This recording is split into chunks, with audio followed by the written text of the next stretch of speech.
What to do, Naysayer Nation?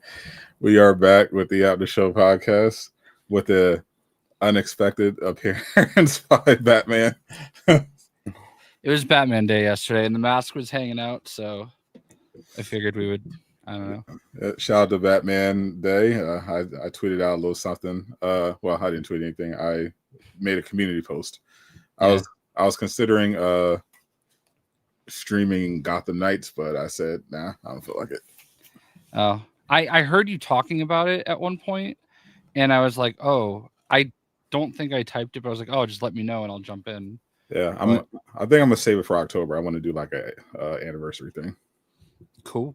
Well, let me know and I'm in. Perfect. If you want me.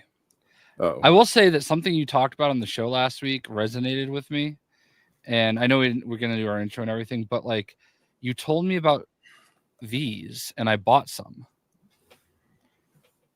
Really?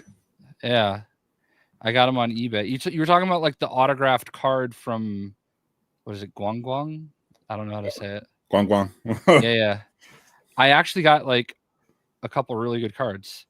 I got this Magic. It's number 3 of 10. Ooh. So that one was good. I got this Moon Knight. It's number 104 of 175. I got this kind of cool Winter Soldier. It's like die cut. Love that. I can encourage Jay to buy more stuff. Yeah. So there we go. I got some of those. Yeah. I also got another one. It's in there somewhere. It's like a Wakanda card, like the art for Wakanda, and it's number 90 of 100. So I got a couple decent cards. No autograph, but Tough. Yeah. So anyway. Well, anyway, I was going to say what's up to the chat. Hello, everyone. Thank you for spending your Sunday evening with us once again. Shout out to Gio for being first. Once again, Gio is on a generational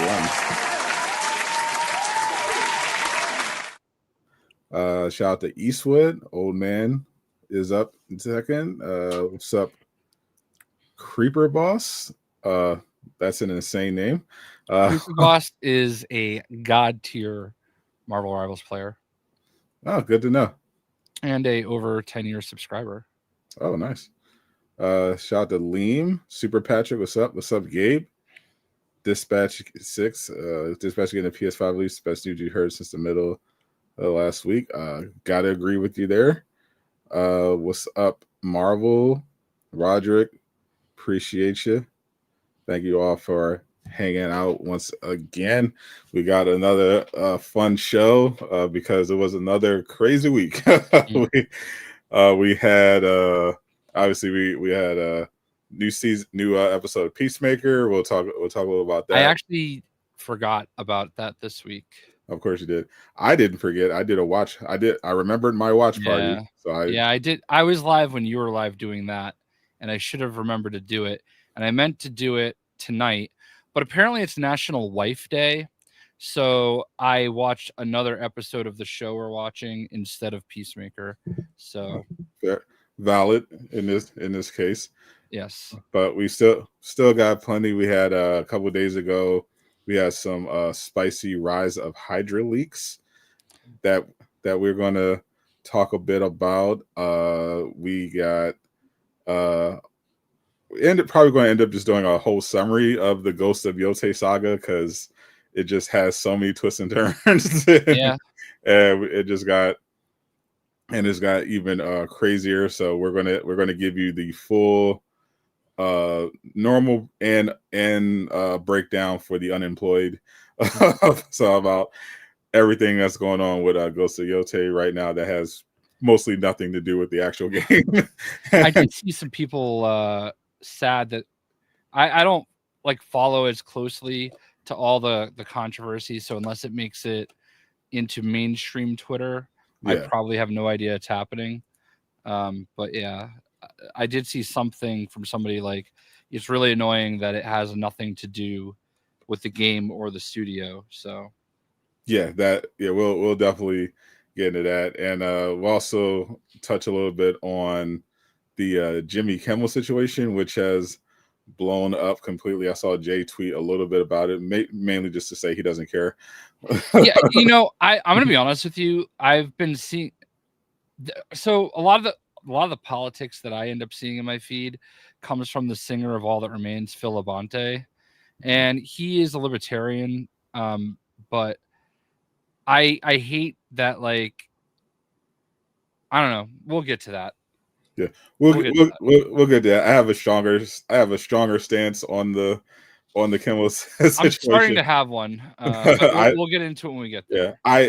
Spoiler alert. I think it's fucking fascism, but we'll get into the whole thing. Let's start off light with this what I thought was pretty hilarious from Shout Out to Skill Up. I wanted to talk about this, and I ended up just pulling the article from his This Week in Gaming website, which I am subscribed to. So if you remember this whole thing blew up a little bit with it's not even supposed to come up on the screen. Well, while you're looking for that, this week I did go down to New York City, and I got to play something in Fallout 76 early. Ooh. Can't say much more than that, but it was great to see Cammy again. So shout out Cammy. Yeah, I saw that. They sent me home with a new Pip-Boy, which is kind of cool. Nice. So if you remember, Sony a while ago filed a lawsuit against Tencent, because Tencent, of course, massive Chinese company, owns a lot of the game industry. They released this trailer for their new game called Light of Motrium, which everyone immediately noticed was a pretty it's super blatant ripoff of Horizon Zero Dawn. It's more blatant than Palworld is. Yeah. So obviously everyone immediately knew what was happening here, and Sony filed a lawsuit saying that this is obviously copyright infringement.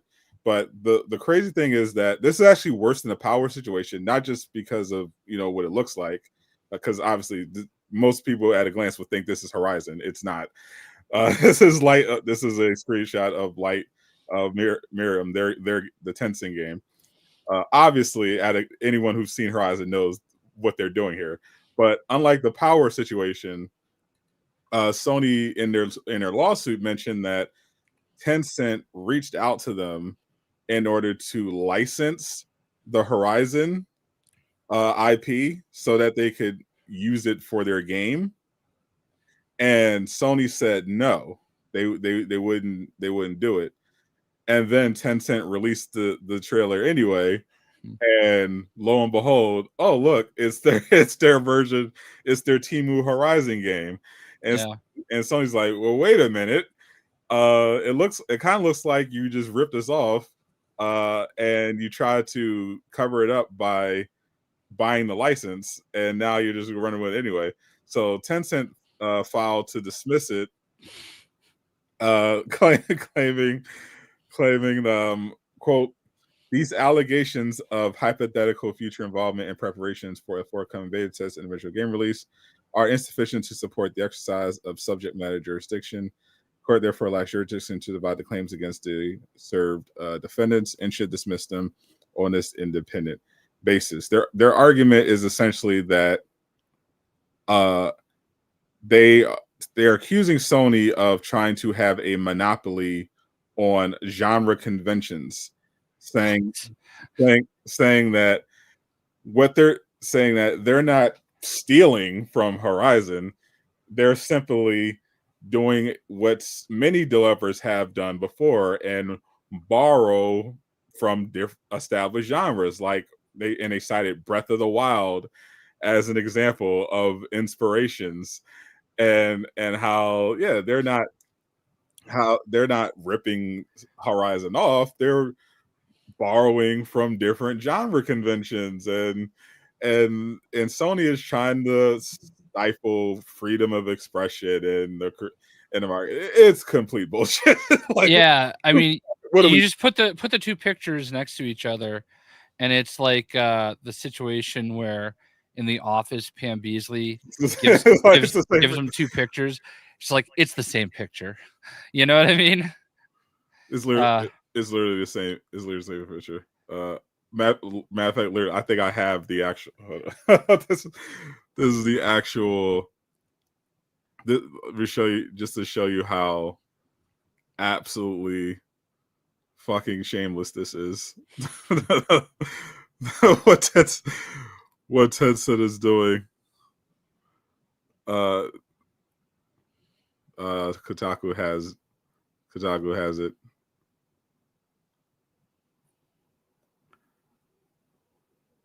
I'm still in shock by how just absolutely bold they were to think they were going to just get away. Like they thought Sony just weren't going to do anything.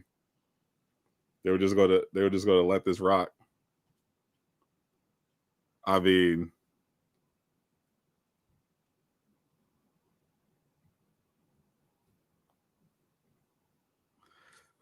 that's that's that's horizon.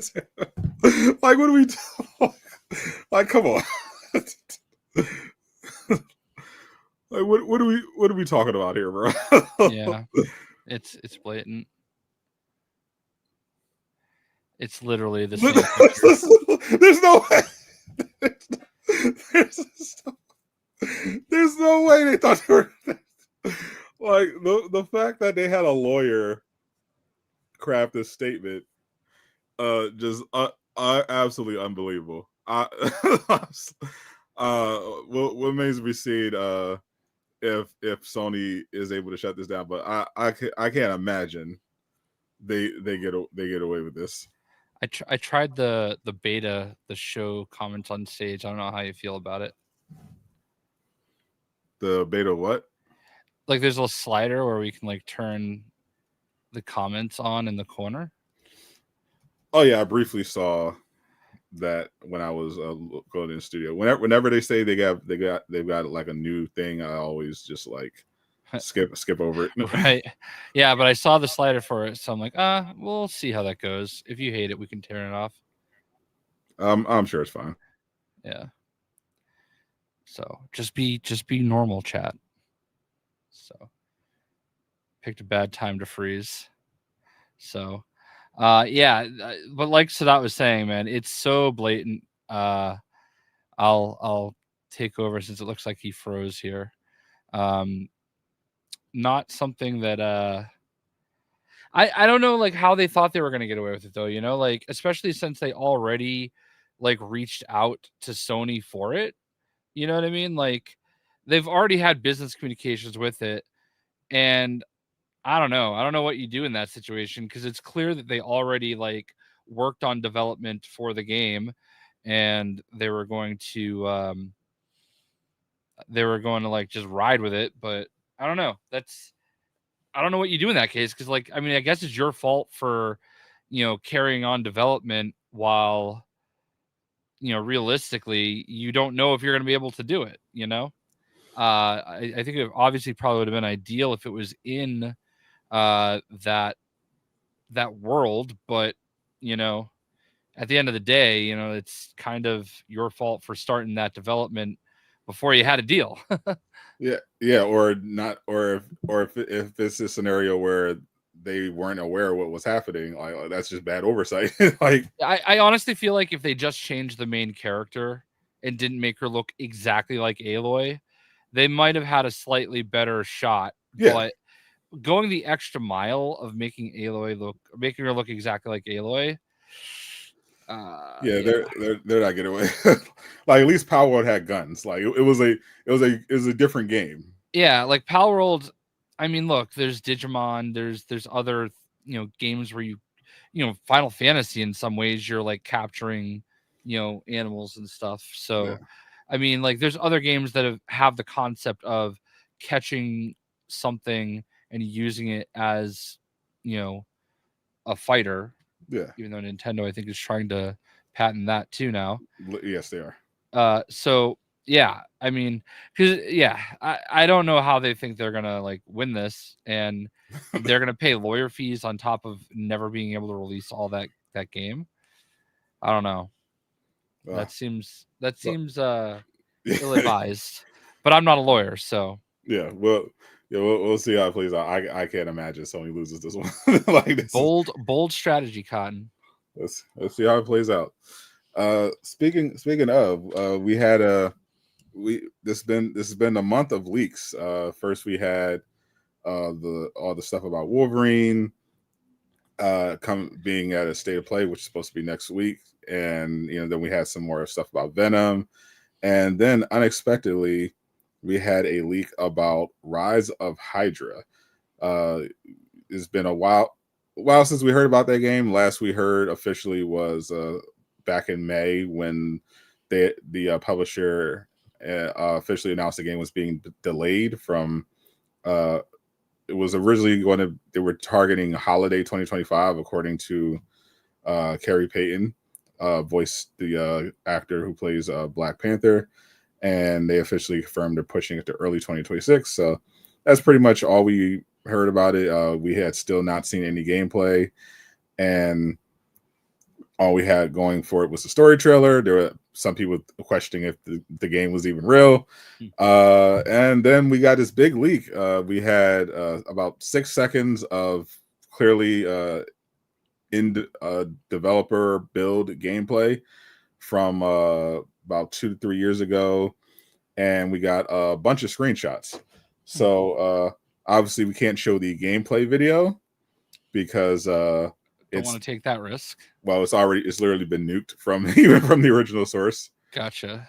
But we do have some screenshots of Black Panther as well that have not been nuked from Ben, and the game to me looks like I mean, it looks great. I know people were reacting to people always do this when there's like a leak of like in development footage. They act like it's supposed to be super polished, but it's a dev build. It's 2-3 years old, but from someone who's more experienced in this industry, I could tell. Oh, the visuals are going to be incredible, even in the actual gameplay. Mm-hmm.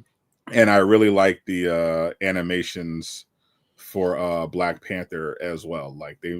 I was wondering how they were going to make him, how they're going to capture that gameplay, and I think they nailed it. Like he had like super agile animations. He's jumping, bouncing around the room, flipping over tables and stuff like that.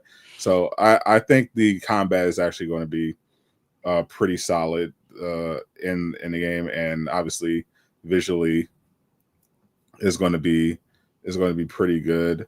I have one thing I can share here, which should be okay. Just a quick look at Black Panther. I don't know why I have to do it multiple. I have to share multiple times now. It just when I shared one time, Skill issue. But like literally, this is only been happening today. Yeah. So here's a new look at Black Panther. That does kind of look like Avengers, though. And it made me think of there's actually a skin that Black Panther and Avengers has. Yeah. That kind of looks like this.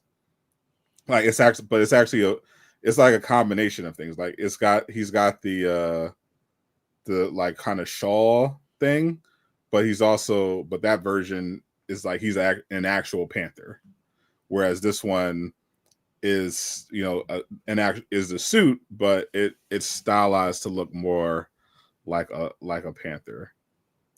And we have some interiors, some destructions. He's this is from a stealth mission that Black Panther is on. I imagine him and Nanali, the Dora Milaje member, are going to be more acrobatic stealth focus, and I think Cap is going to be more of a brawler. and that's how they're going to kind of distinguish the two of them. Cap will be more of the powerhouse of the two, which I think is fair, because yeah, Black Panther is known for being more like an acrobat, and Steve is very very fast. He's a super soldier, but yeah, he's definitely more brute strength than hyper flipping around all over the place. So I think it's totally going to be turn based. Imagine. Well, fortunately, we confirmed from the gameplay footage that it will not be turn based. All right, so I did not see the video before it got nuked. Did it look solid? Yeah, I mean, for what it considering was. Yeah, for what it was, even particularly for what it was, is why I was impressed. Like, I did save it, but yeah, if you post it online, it's getting nuked. But yeah, it's good. But I from what I saw, like the only odd thing was the fixed camera, but I just chalked that up to just being something that the developers were like testing or something. Mm-hmm. But yeah, some of his moves kind of looked like how how Avengers took some of the moves from the MCU Black Panther. Mm-hmm. Yeah, I recognize like a couple like acrobatic moves from that, but yeah, but I was impressed by how fast the animations were. Like I remember one of my complaints with Guardians of the Galaxy when we first saw gameplay of it, and the reason why I was like hesitant is that I thought the gameplay looked a little like floaty and slow. Like it wasn't like it wasn't sharp to me. It looked too. It looked like Star-Lord was kind of just gliding through his animations, and something just looked off. But with Black Panther, no, they're like sharp, fast, very, very responsive. Like he's bouncing from enemy to enemy, and at all there's no like stutters or hitches. Like everything's like really crisp and reactive. It was almost like looking at a movie, like because the visuals also like it looks good as the story trailer. But the funny thing about the story trailer is that the fighting in the story trailer looks like a little floaty and weird, but in the actual gameplay clip, like it's sharp and fast, and I really liked it. Yeah, that's dope. I mean, the attitude I've taken with all video games is lately, I'm just gonna like tune out until it's close. You know what I mean? Yeah. Like, I'm not like searching. I'm not like the people that get worked up about Wolverine still not being out yet. Like, I don't get it anymore, because it's like, all right, it'll get here when it gets here. Like, all I know is right now I'm playing this, and in a week or two I'm playing that, and there's plenty of time, for other games. So I don't know. He's sharing the DM. It's actually on the Patreon, where you are a member of. So you can actually watch it anytime. It's up on the Patreon. I think it, Lucky's right. It's definitely going to be a movie game in terms of like having a lot of very cinematic, a lot of cutscenes, obviously very story focused. But for what is worth, the combat from the little bit I saw did look very good. Cool. Well, I mean, when it gets here, I'll be excited. And for now, we'll get there when we get there. Yeah, potentially next week. We got the Tokyo Game Show. We got the rumored State of Play.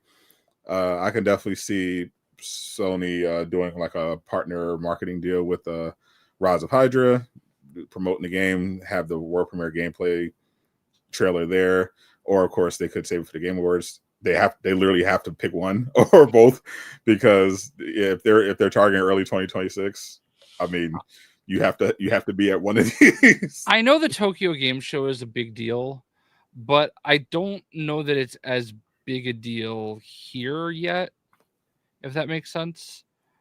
I definitely I would rank it behind, Summer Game Fest, the Game Awards, and probably even Gamescom. But I think it's just like the time of day, because it's so far. I think no. The funny thing is, I streamed. I'm doing it again because I'm a Capcom partner. I streamed the Tokyo Game Show last year, and specifically the Capcom portion. I streamed it in the morning, got like over 10,000 views. Oh wow! so it's actually kind of a big deal. Interesting. Yeah. Well, I mean, Capcom makes sense though, because like people are looking for like specific things. But yeah, I mean, I get it. I just don't feel like. I feel like there's way more eyes on. I feel like a game like that, being such, what do we call it, a Western game? Like it's the appeal is not gonna be Japan as much. I don't expect it there. I know Sony's Xbox usually actually has a surprisingly big presence at these. They're doing their best. Yeah, and I just saw a leak that Xbox has an unannounced game plan for the Tokyo Game Show that they're going to dedicate an hour to. Interesting. Very, very interesting. And Sony's already announced part of their presentation at the Tokyo Game Show. They're doing Ghost of Yotei, Marvel Tokon Fighting Souls, and Astrobot so far. Interesting. Yep. Travis is going to get his game. Speaking of Ghost of Yotei, we gotta get into this because it's great. This is such a ridiculous situation. So most normal people are know that Ghost of Yotei was announced, the follow-up to Ghost of Tsushima. Most people were very excited. Some obviously disappointed that there's not going to be Jisakai, which also might not necessarily be true because there was a trophy list leak for Ghost of Yotei, and one of the achievements implies that we might see Jinsakai in some capacity in the game, as part of a quest or as a literal ghost, as an actual ghost. Like they did confirm he's an actual ghost. I saw an interview the creative director did. He confirmed Jinsakai is literally a ghost. If you remember Ghost of Tsushima, you had during the main quest you had different you would run into literal ghosts of Tsushima. You would do side quests, learn about the lore, their legend, and get weapons and abilities from them. So it seems like that's possibly going to happen here.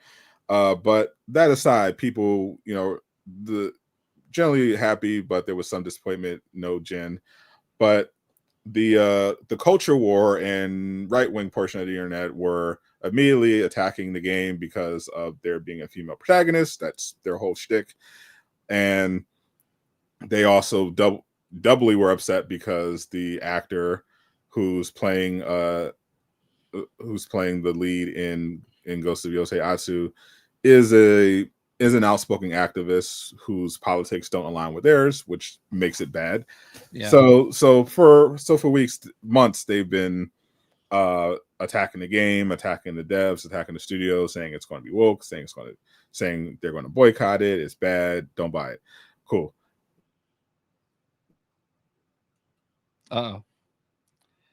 Well, so while he fixes his freeze, I've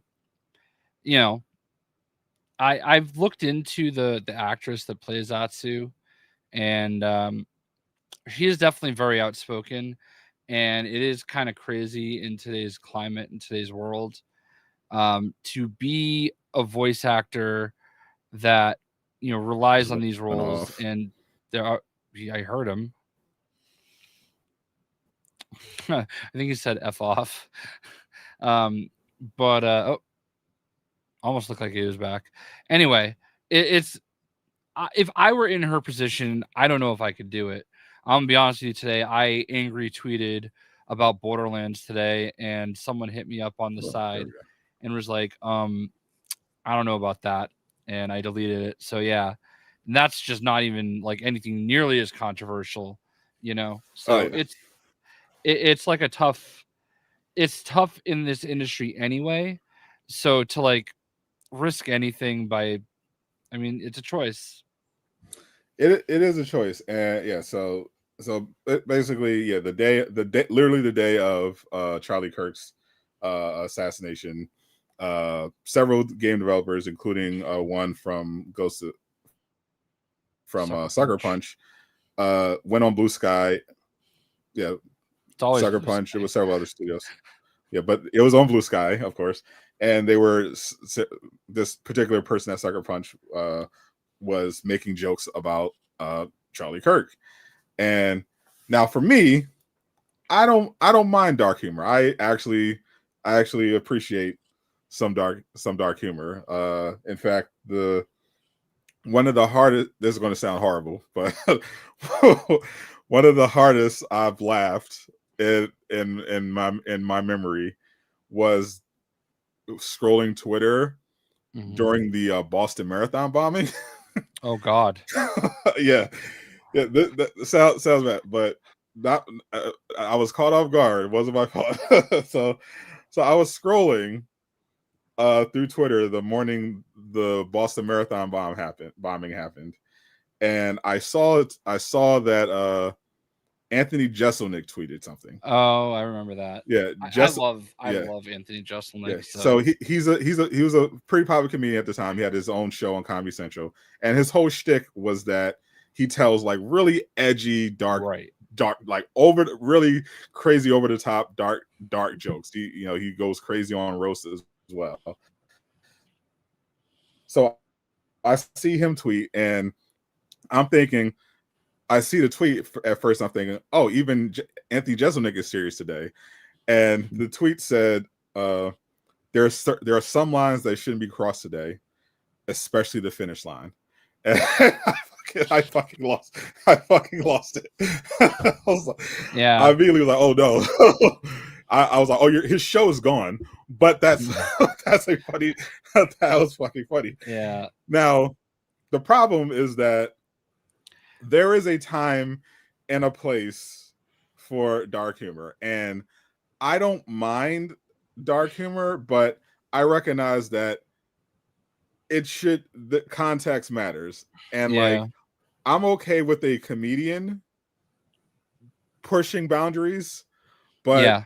if you're a game developer who Yeah. is publicly representing your studio, who also happens to have a very important game that's about to release, you don't publicly post jokes about a major political figure that just got pew-pewed on in front of millions of people. Yeah.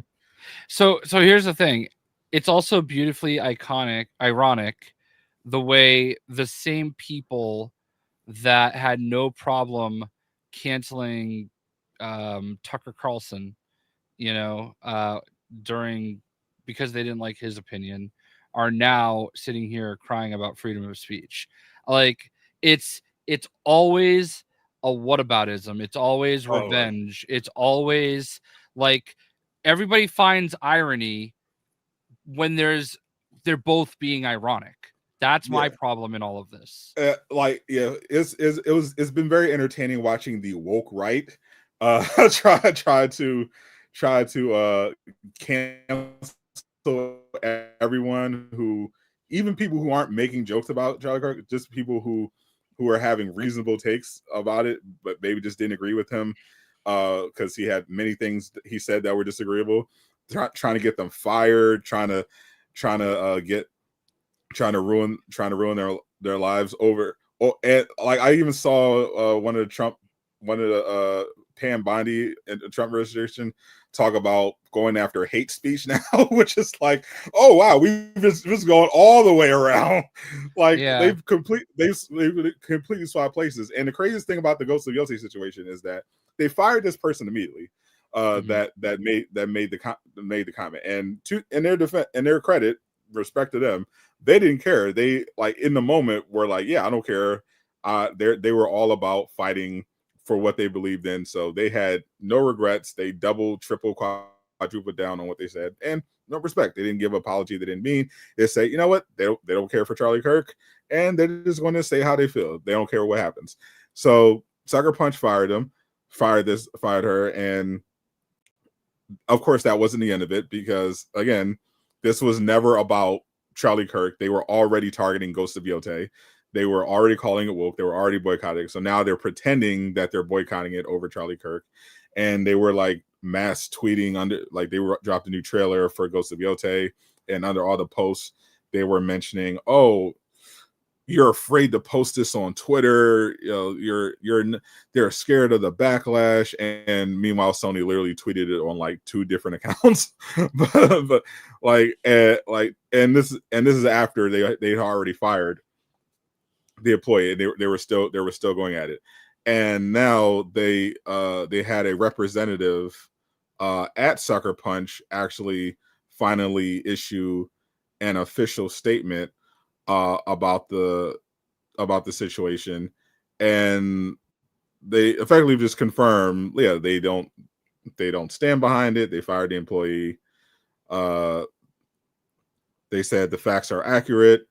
Drew's no longer an employee here. I think we're aligned as a studio that celebrating or making light of someone's murder is a deal breaker for us, and we condemn that kind of in no uncertain terms. That's sort of our studio, and that's kind of where we are. So just a not very firm statement, but yeah, pretty much saying, yeah, they went too far. We had to fire them. You know, it is what it is. But now the plot twist here is that in addition to the woke right targeting Ghost of Yotei, now the Bluesky people are calling for a boycott because he got fired. because they fired this employee. One statement says, time to boycott Ghost of Yotei and Sony until they reinstate the artist. Why are you capitulating to the far right? Your game star is someone Charlie Kirk would have wanted to die. Not sure if that's true, but that's how they feel. Boycott Ghost of Yotei, F Sucker Punch, F their CEOs and upper echelon for capitulating to fascists. You know, so Charlie Kirk would not have wanted her to die. He would have wanted her to make some babies and a sandwich. Yeah, literally. That's like I understand if you find that to be offensive, that's fine. I get it, but again, I think the thing one of the only things I respected about Charlie Kirk was the fact that he set up a table, sat in a chair, and said, "Talk to me." You know, I that's like literally the only thing I respected about him. And now I feel like they're turning him into a martyr, like by making like if everybody didn't make as big a deal of it, if they didn't want to make their jokes and everything, I think this would have still been tragic, but it wouldn't be like President Trump ordered flags to be at half staff, yeah. over a tweeter. Like make no mistake about it, like this is just a regular guy that had political views. Like that's it. Like he was not like this is not Martin Luther King, like I mean I guess like maybe there's minimal parallels, but like I mean, I don't know, man. I think it's more so because and to their credit, Turning Point was a very big organization, very influential, and I think the real reason Trump shows so much love is because they played a big role in getting him getting him elected. I get that. My issue right now is with everybody, okay? And this is why I don't do politics, because I will make everybody mad, like individually. Yes, okay? Because I think the funny thing though is that all this backlash has so far not only has it not hurt the game, and this is why I always say boycotts, particularly in gaming, don't work. Right. Ghost of Yotei is the #1 PlayStation Came in multiple countries. Not only is it #1 in pre-orders, the deluxe edition is #1. It's actually outpacing the base game.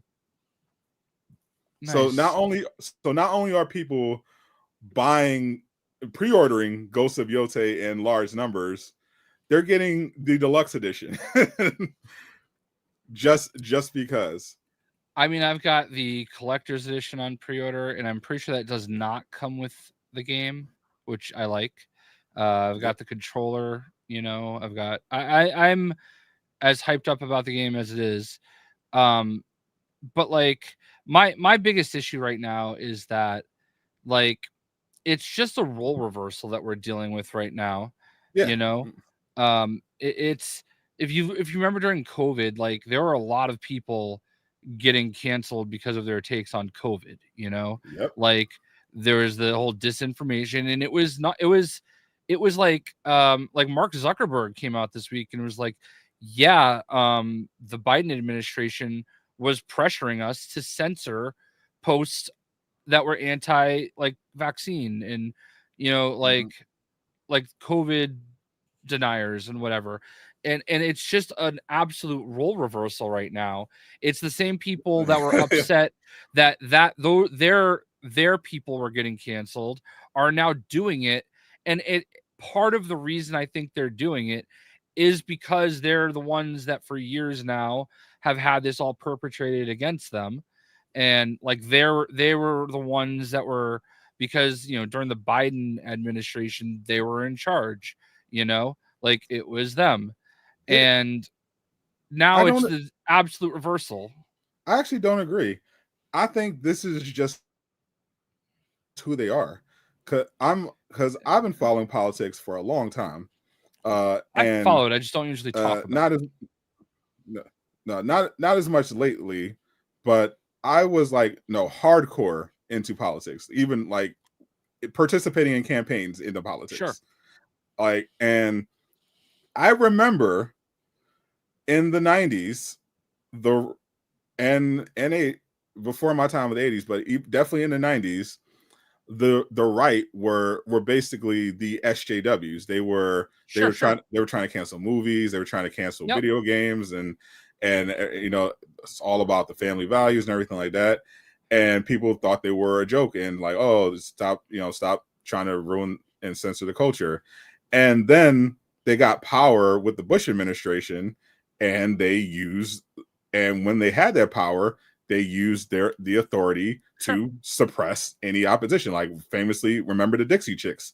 Yeah, they were a huge country band.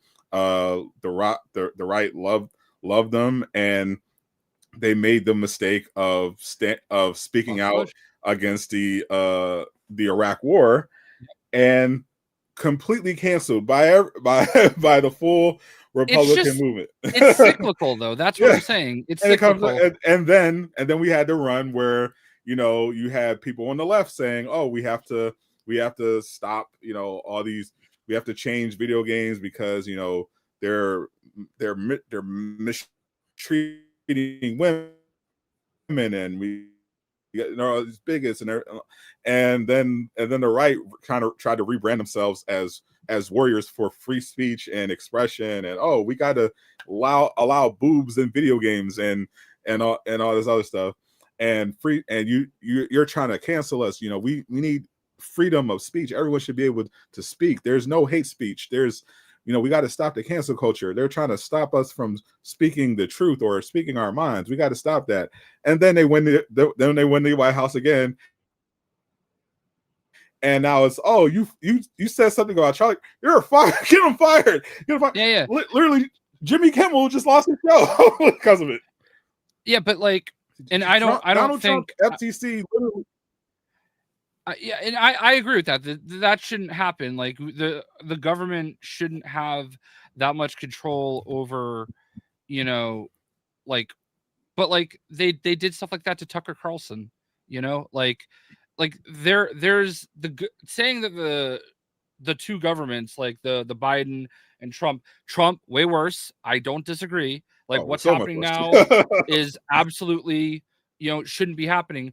But like, let's not pretend that the other administration wasn't going after journalism, and like it's cyclical, and it all comes down to like Here's the what thing. I don't think they were like that.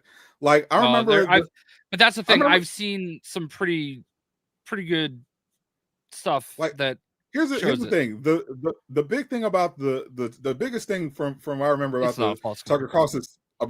Carlson situation is that They were absolutely he was fired by his own network because he lied on air, and they had evidence that he lied on air, right. and they got about the election, spreading misinformation, That was and just the first name that came to mind. But and the network, but the network got sued for a lot of money, and because they didn't want to deal with all that money, they said, okay, you know what, we're just gonna let Tucker go.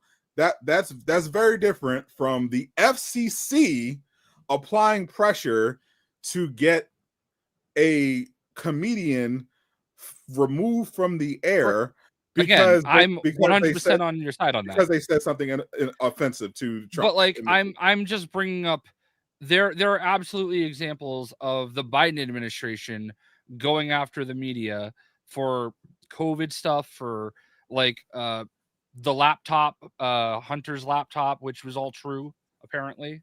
Like lots of things. Okay, it's like to pretend that like this is something new is kind of crazy. But like, I agree, the government should stay out of all of that, because that's the whole point of the press. The press is a free press. It should be okay. Listen, there's not going to be an apples to apples comparison, but it's not, they're related, like they're kissing cousins. Okay, like there is no example of that. And again, I'm saying that should not happen, but like to pretend that it's never been anything close to that before is wrong. I guess obviously the America in general throughout history has done incredibly sketchy things when it comes to free speech, free press. Yeah, we could go through that. But in terms of Biden administration, sure, they were absolutely corrupt.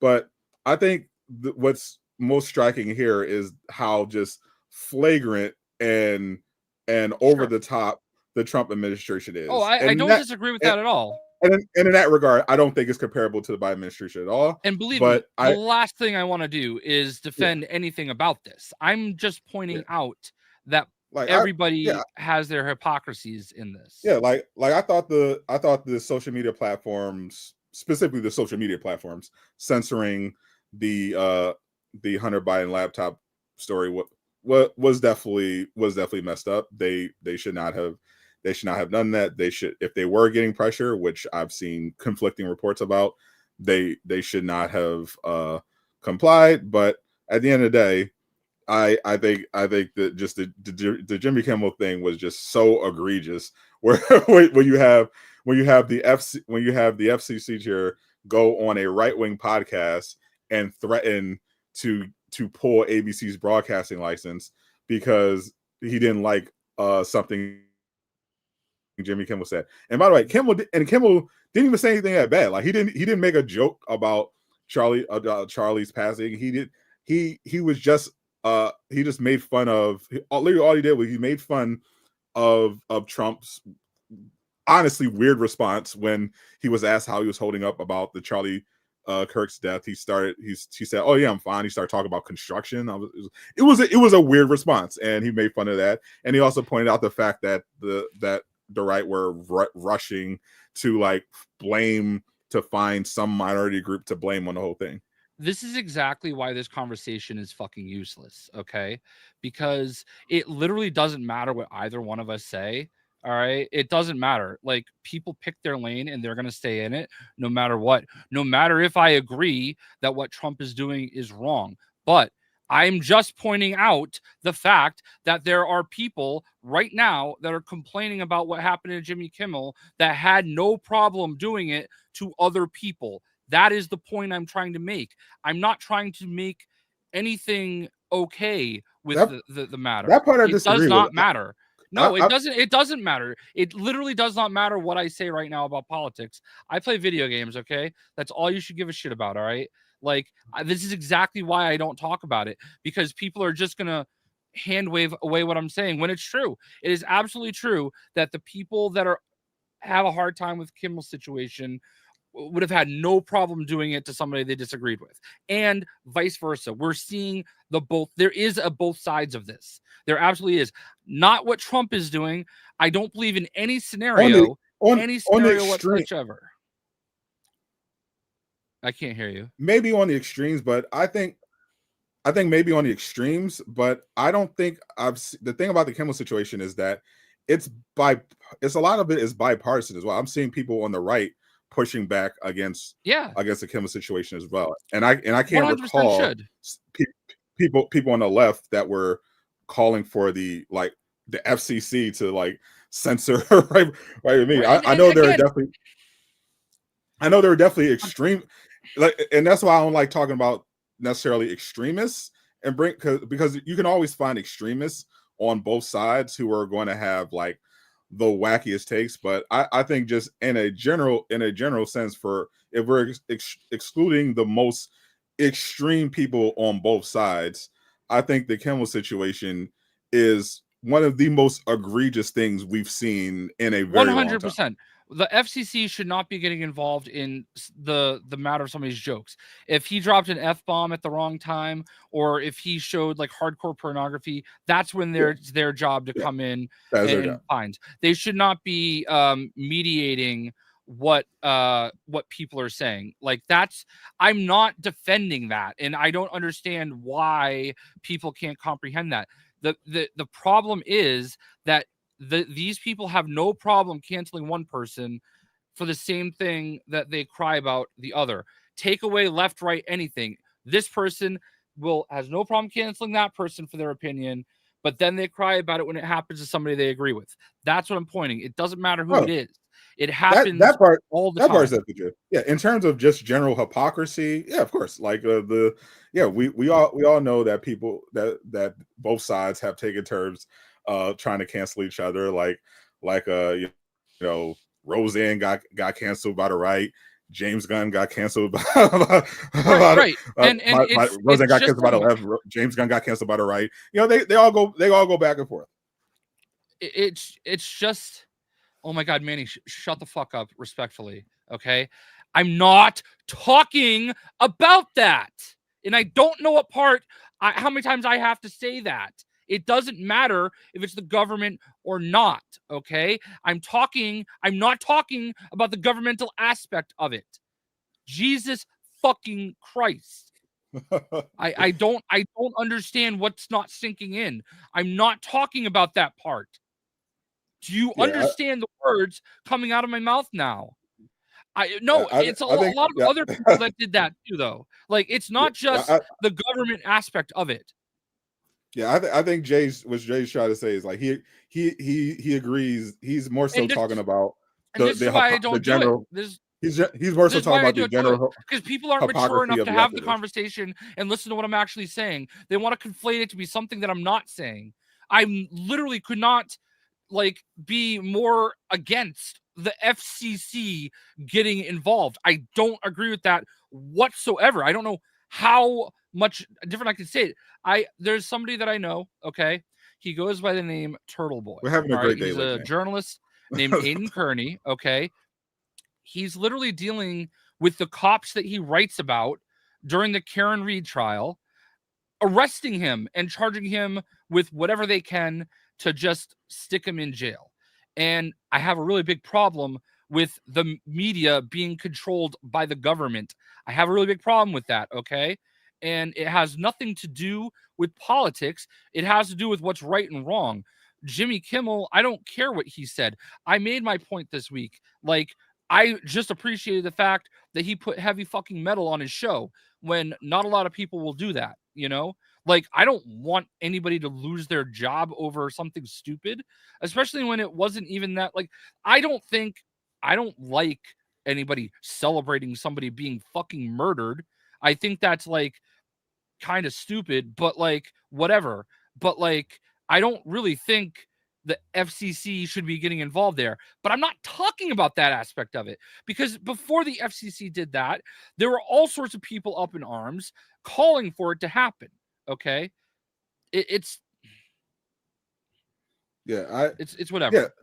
Yeah, Jay, I think he's generally just talking about the activist portion of it, who are just very clearly hypocrites. I think everyone who's not a fascist can agree that the FCC should not be active. I shouldn't even have to fucking say that to someone like that's like Manny that knows me, that literally has been there with me for like over a decade. I shouldn't even have to say that part out loud.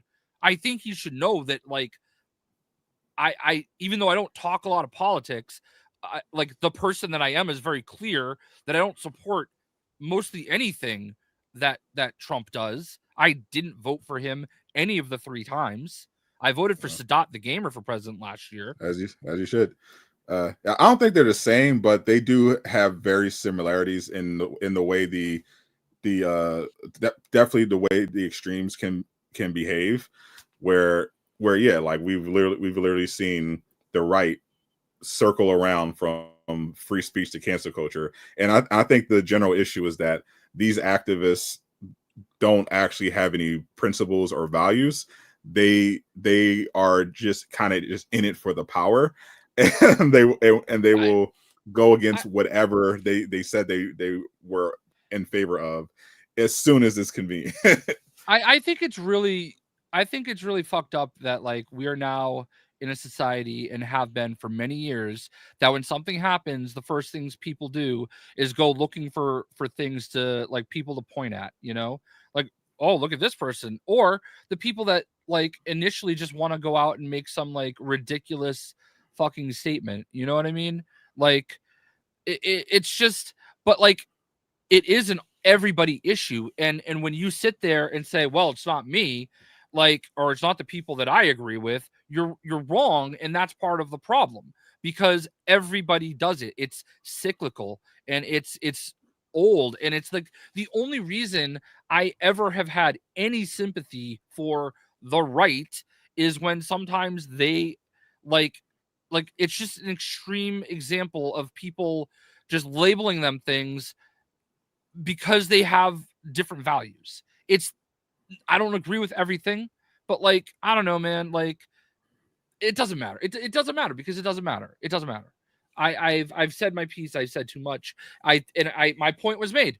My point was made. People just aren't mature enough to like listen a little bit and like, you know, consider it. I mean that's just our political system. We're doing the lesser of two evil bit every 4 years, because it really is. Like I've hated like every candidate, like every candidate that's been an option for president has been like extreme from both sides, you know? Like, I'm sorry, Kamala was a terrible candidate. She really was. And Biden was safe because he was vice president, but like he was a robot, all right? And Trump obviously was atrocious, all right? Like I didn't want like literally anybody else all 3 years. But you know, I just and to be completely fair, I thought his first presidency was not as terrible as people told me it would be. But I think that's what threw people off. Like the first time when he first is a switch up. Yeah, when he first won, everyone was prepared for like literally the apocalypse. Yeah, and then like nothing really happened. Everything was actually kind of great, and it was just like him constantly fighting over like the Russiagate stuff and everything like that. Obviously there was still some bad stuff to be had, but like in general, it was like, oh yeah, this. I mean, obviously we'd rather have someone else, but yeah, this isn't like the world is ending. March to fascism that we were sold, and I think that's why more people were willing to vote for him again, because when Biden was literally forced out, and thought, I guess it's not going to. He sucks, but it's probably not going to be that bad. And then it ended up being worse. Oh yeah, we could have like listen, I'm counting down the days too, and I'm hoping that we can find somebody that's a Democrat that is maybe a little closer to the middle, because like what it ends up coming down to is at the end of the day, there are people that are going to vote for the blue team no matter what, and there are Yep. people that are going to vote for the red team no matter what. Okay. Yep. And that's the real problem that we have. Okay. Is it does not matter because the gap is becoming so much bigger, like there's no wiggle room. So I just, yeah, like I hate it because every political talk turns into nobody wanting to listen and everybody just wanting to talk over each other. Like there's no like listening. Like if people just listened a little bit more and maybe considered, all right, maybe there's a little bit of truth to what this person's saying. Maybe we should consider something that they're saying. Like we would go so much further. I think chat's mostly been fine. Considering the subject matter. I mean, just obviously had one or two women. And that was more of a personal thing because like I just felt like I deserved a little bit more slack. Like I'm not like a professional You're not fucking Travis, pundit, right? you know? Like, and I'm not like I just feel like I was not defending, and like it doesn't matter. It doesn't matter. I love you, Manny, but like sometimes you like drive me fucking crazy. And he knows that. And that's why you love each other. Yeah. That's what family does. We'll kiss and make up later. There you go. All right. We're good now. All right. So anyway, is it really 3 years? Do we really have 3 more? It's got to be less than. It's got to be like 2 now, right? Because I mean, there's gonna be a lot of like lame duck. There's gonna be like you're kind of coming in. Yeah, here we go. There's gonna be some like lame duck. Well, actually, he's not running, so yeah, I don't know. Like, trust me, there's like very little I agree with Trump on. I think he did something else the other day. I saw Dell tweet about like something with visas, like charging 100,000 for certain visas, and it's gonna be a long 3 years. Can't wait until we see the AOC presidential run. That's gonna be historic. See, that's like the exact person I don't want to see. Like I think that is the exact person that if you run out there, nobody that wears a red hat is going to go for, you know. Million gold visa card is yeah, crazy. there's no way. I know he's gonna probably try for sure, but like we literally have laws that will prevent that, and I don't think he has any fucking way he can get around them. You know, you've had 3 federal grants complete cut under Trump. Jeez. Like I understand that there's wasteful spending in government, and I understand that, like, you know, there is definitely a need to like cut that shit, but Tom Holland was injured on the set of Spider-Man. Is that really a thing? This is a big news. We have to stop, find out, and search. We have to get down to this. We have to get to the bottom of this. He's shooting. Tom Holland and Zendaya attend Brothers Trust charity gala in London one day ago. Cracked his head in a fall and was treated for a concussion. Seeing this on Twitter. It's discussing film 35 minutes ago. Yeah. A stunt performer was also taken to the hospital. Wow.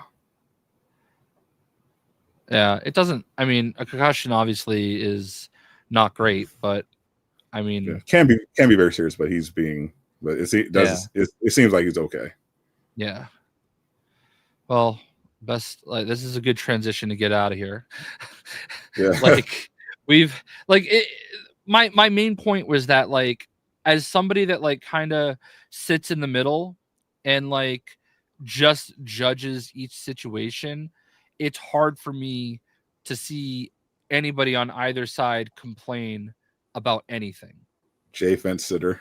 Let's just leave it vague like that. Like, because I guarantee you there's an example out there that I don't have memorized by heart that everybody is doing it. And the reason why people get upset and say, "Oh, but you're doing this and that's not right," is because they have the emotional attachment in that situation. And I don't think, like, I do think that it's stupid if you work for a public facing company and you are using your account representing the company in any form or fashion, that you know that you kind of do that. But that's why I don't really tweet politics at all. This is exactly why. Yeah. I Yes. actually, and my policy extends beyond that. My policy also is like, I don't respond to ESPN or any of these big accounts anymore, because like you can say something innocuous that's like completely bland and somebody can lose their shit over it, and suddenly you're in a 6-day friggin' argument. I haven't had one of those in a long time. I I don't tweet all that often anymore. I Yeah. mainly just retweet or tweet in response to people who actually want to talk to. like Yeah. like it's a fool, especially because Twitter, I think, is just going to shit. So I just pop in, see if there's any news, talk to the people, and I I kind of bounce out. I don't engage anymore. I miss Twitter being what Twitter was. Um Yeah, Twitter used to be like way. And we always still shit on Twitter, but Twitter, yeah, considering the state is and now, like, I think even in separating the politics of it, like just the fact that anyone can get a blue check mark has just, I think, more so fundamentally ruined the platform, because now every post is just rage bait. yeah, I'll be honest, I still have that, because I like being able to tweet video that's as long as I want it to be, and that's the only reason I keep the lowest version that you pay Yeah, for. But I do not think it has any effect on anything else anymore. Like, I tweet stuff and like get no engagement, stuff that I think, like, just regular stuff that I think people would think is cool. Like, when I was in New York City, I went to the Lego store, and like that place was really fucking cool, and yeah, I did agree. not get. Carrie Underwood is one of the hottest women on the planet. I forgot all about Carrie Underwood. The from American Idol, right? Is that what she's from? Yeah. That's what I remember from that was back when I followed American Idol. I haven't. Yeah, the era of American Idol I paid attention to was like Ruben Studdard, Carrie Underwood, Kelly Clarkson. That era. The Asian guy she bangs, that guy. remember that guy? Yeah. that guy was so fun. It's crazy. He made some money. Like he cashed in. Like I remember reading one time that he was getting like paid like 20,000 a show to perform shebang, his version of shebangs, which is insane. Like being so bad that you actually become a successful musician for a little bit. Yeah. Eastwood, I wouldn't even bet on the Patriots, man. Like, we won 3 games last year. What the fuck are you doing? Today they should have won, though, by like 2 touchdowns. Like, today they had 5 freaking turnovers. I'm I have not no idea really who that like, I is. don't really think Elizabeth Olsen's that hot. She's okay. Lizzie, Elizabeth. Oh, she's very hot. What are you talking about? I don't know. Elizabeth Olsen, she's Well, beautiful. She's a beautiful woman. she's okay. Like, if you're into like really skinny chicks. You consider her really skinny? Yeah. Maybe not as skinny as her sisters, but Elizabeth Olsen? yeah. Wanda? Yeah. The She's Scarlet not. Witch? Yeah, she's pretty skinny. No, she's not. She's not thick. I think you're I think maybe you've seen like I don't know what pictures you see Elizabeth Uh, Olsen is Elizabeth Olsen is not. Maybe you didn't see the movie I saw, but maybe not. I I can't haven't really confirm. seen. I can't confirm. She's thick. All right. Well, okay. I lost Creeper too. So Jay just lost some credibility. I just don't. I don't think she's that. No, you know who like how like she's a solid 7. Jay, this is just stop. Celebrity 7. Celebrity 7. Okay. Stop before you get yourself canceled, Jay. Like she's absolutely a Worcester 10, but like, you know, a celebrity 7. What are you talking about? Jay. Travis shot glass. Yeah. Travis ain't here, and Jay is picking up the slack. That is an insane statement. Yeah, I will reiterate. Elizabeth Olsen is a beautiful Do we need to do like woman.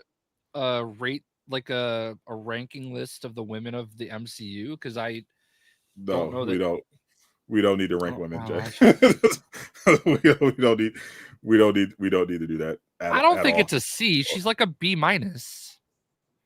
in the celebrity sphere. That's crazy. That's actually crazy. Like, you know who I had a crush on when I was a kid. I had a lot of crushes, but yeah. I remember when I was real young, I had a crush on Hilary Duff. I was a Hilary Duff enjoyer, and Topanga from Boy Meets World. I mean, everybody loves Topanga. Yeah, but I was a big into Hilary Duff. Loved her music too. Like I stand by her out Metamorphosis slaps still to this day.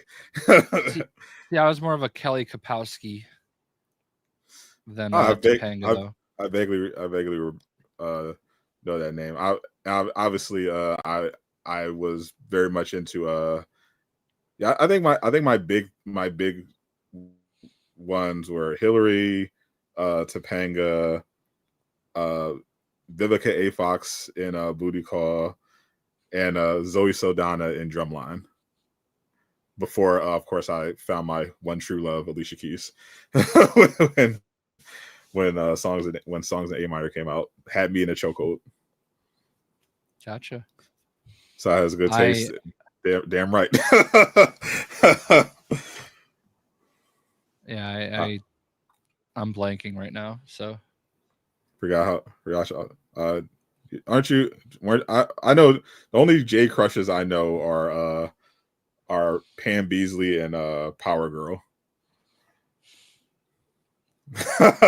Yeah, those are fair.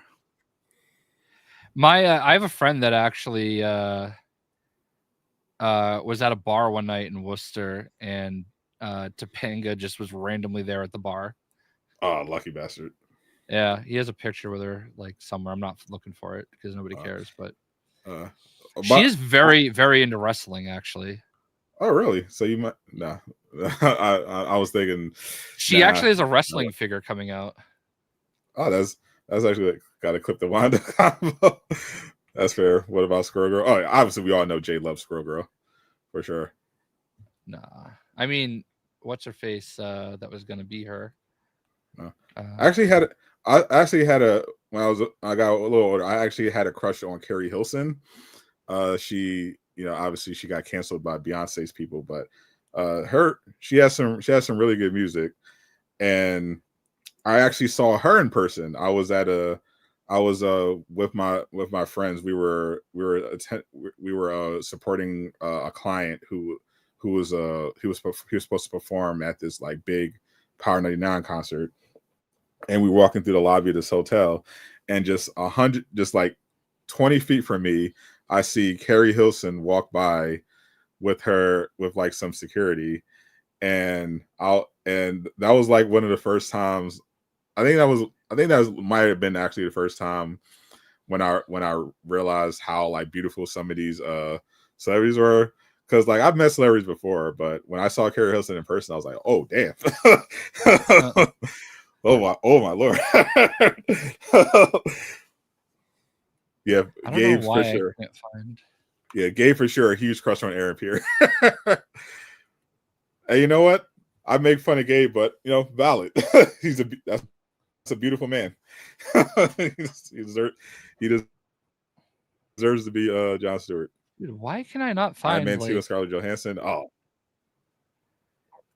I mean, pretty much any Scarlett Johansson from that era.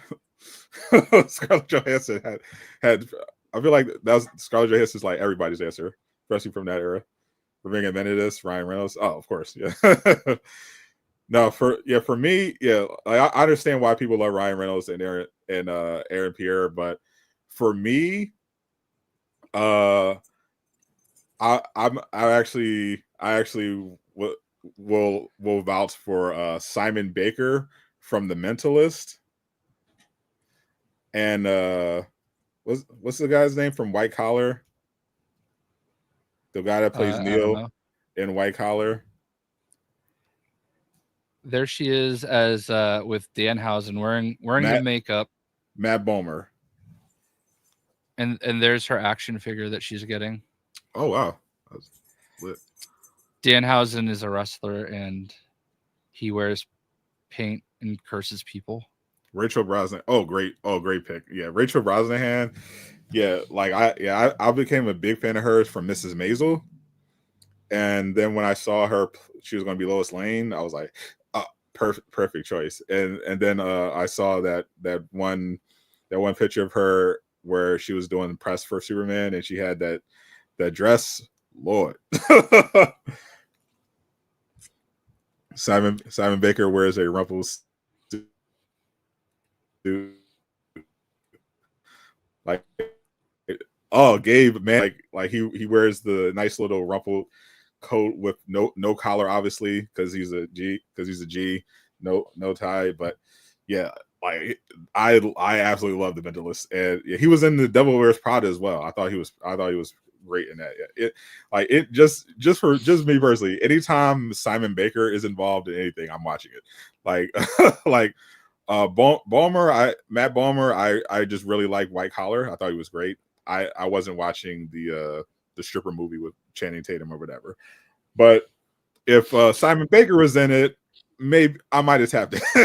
But it's not gonna lie. This is understood. She was at her peak then.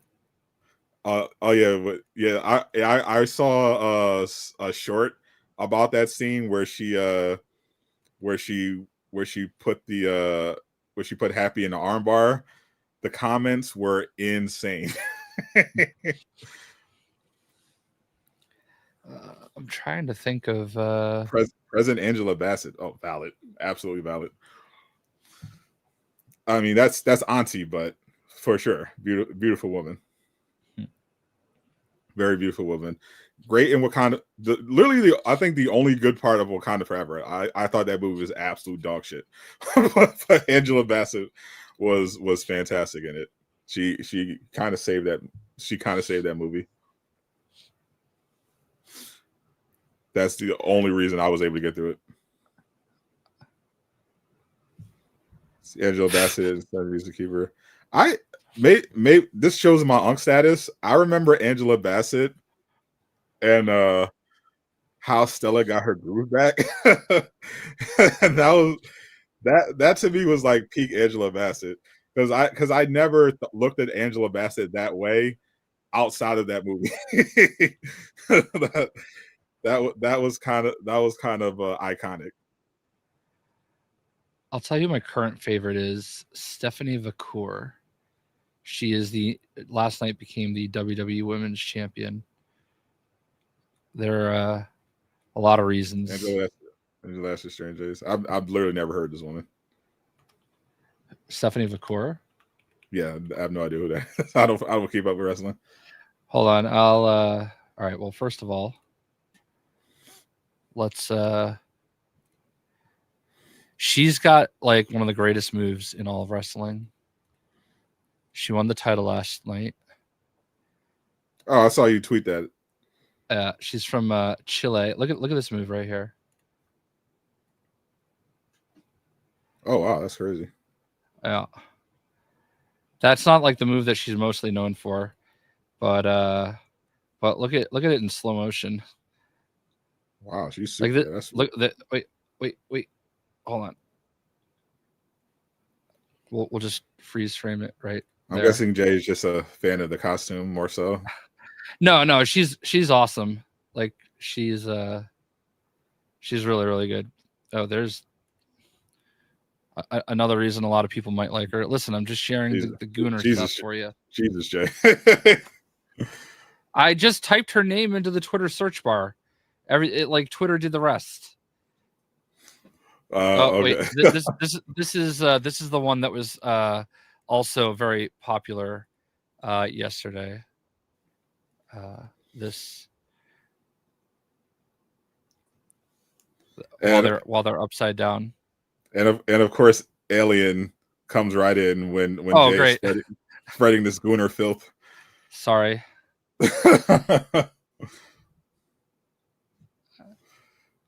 You scarred poor Alien. Wait, hold on. Is I Am Webs agreeing with me? Is that what that means? Actually, since she's here, we have to. What I don't know what ASL means. Bad ASL. He don't know because he don't watch. Yeah, I think. Okay, perfect. Thank you. I thought you were agreeing with me, but I am old. Ancient is I believe. That's very fair. The proper phrase. Dinosaur, in fact. Wow, there are a lot of. I'm not going to show that one. We might actually get turned like demonetized. Yeah, Jay, don't that one. Don't get the stream taken down. Yeah. with your gooner filth. Yeah. La Primera. No, she would have probably appreciated us talking about the some of the guys, the mentalists, white collar.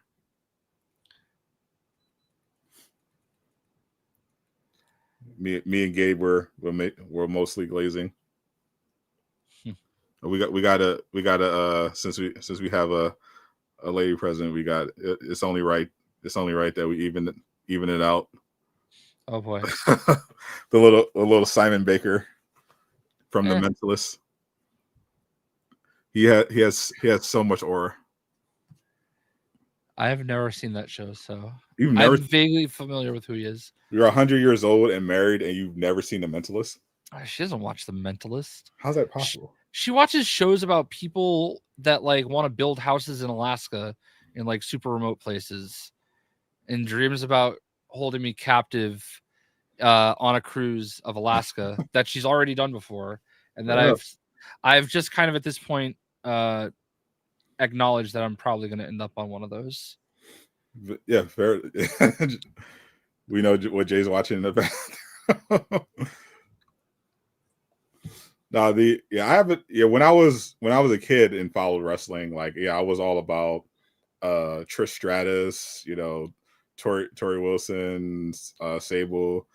Yeah, but I didn't tap in after I stopped watching wrestling. But listen, Stephanie McMahon, very underrated. Oh, 100%. When Stephanie, I think when she got the implants, yeah, it went it got spooky. The black lady that wants to play Storm, that's the one. Oh, Jade Cargill. Yeah, that's the one I definitely vouch for. Yeah. Yeah. The one you've been showing, her cheeks are out.